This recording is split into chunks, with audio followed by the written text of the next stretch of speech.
সিরাজগঞ্জের উল্লাপাড়ায় রয়েছে দুইটি সরকারি হাসপাতাল। একটি পৌর শহরে কাওয়াক ৩০ শয্যা বিশিষ্ট, অপরটি উপজেলা ৫০ শয্যা বিশিষ্ট হাসপাতাল। দুটিতেই রোগীরা চিকিৎসা নিতে এসে স্বস্তির বদলে নতুন করে পড়েছেন ভোগান্তিতে।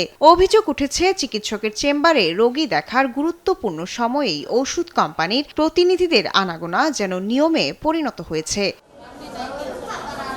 রোগীরা বলছেন, দীর্ঘ সময় অপেক্ষার পর ডাক্তার দেখাতে গেলে মাঝপথেই শুরু হয় কোম্পানির প্রতিনিধিদের ভিজিট। এতে করে চিকিৎসার গতি ব্যাহত হওয়ার পাশাপাশি রোগীদের ব্যক্তিগত গোপনীয়তাও ক্ষুণ্ণ হচ্ছে। যারা সিরিয়াল দিচ্ছে তো তারা তো আগে দেখার জন্য চেষ্টা করতেছে, এর মধ্যে যদি বিভিন্ন ওষুধ কোম্পানির লোকজন আসে তাহলে সেক্ষেত্রে রোগীদের ক্ষেত্রে হিউজ পরিমাণে একটা সমস্যা হয়। ডাক্তারের কাছে আসি আমরা চিকিৎসার জন্য, আর কোম্পানির লোকরা এসে ওই ডাক্তারের কাছে এসে ভিড় জমায়। আমাদের ওষুধ লেখা বাদ দিয়ে ডাক্তাররা ওই কোম্পানি ইয়া করে, ওদের কথাই শুনে, আমাদের কথা শুনে না।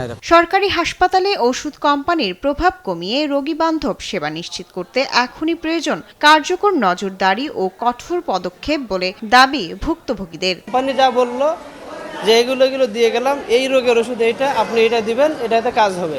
আসলে সেটা আদৌ হবে কি হবে না সেটা ডাক্তার নিজেও জানেন। অপেক্ষা করে সিরিয়াল নিয়ে ঢুকলাম, আমার ঢোকার পরেও যদি আবার আমাকে বসায় রেখে আবার বাইরের কোনো ইন্টারভিউ দেয়, তাহলে this is very much disgusting.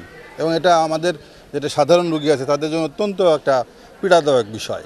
ওষুধ কোম্পানির প্রতিনিধিরা যেন এই ধরনের কাজ না করে এই বিষয়ে তাদের তাগিদ দেওয়া হয়েছে। পরবর্তীতে আদেশ অমান্য করলে ব্যবস্থা নেওয়া হবে বলে জানালেন উপজেলা পরিবার পরিকল্পনা কর্মকর্তা। মেডিকেল অফিসার আছে আরএমও সাহেব, ওনাদের মাধ্যমে আমরা আবারও তাদেরকে সতর্ক করছি এবং পাশাপাশি আপনার আরও কিছু সমস্যা তৈরি করে, যেটা হচ্ছে একজন ডক্টর একজন রোগীকে প্রেসক্রিপশন করে দিল, যেটা ওরা আড়ালে যে ছবি তোলা, এই ছবি তোলার ব্যাপারটাও আমরা স্ট্রিক্টলি নিষেধ করে দিছি। শৃঙ্খলা ফিরিয়ে এনে রোগী বান্ধব পরিবেশ নিশ্চিত করার দাবি রোগী ও স্বজনদের।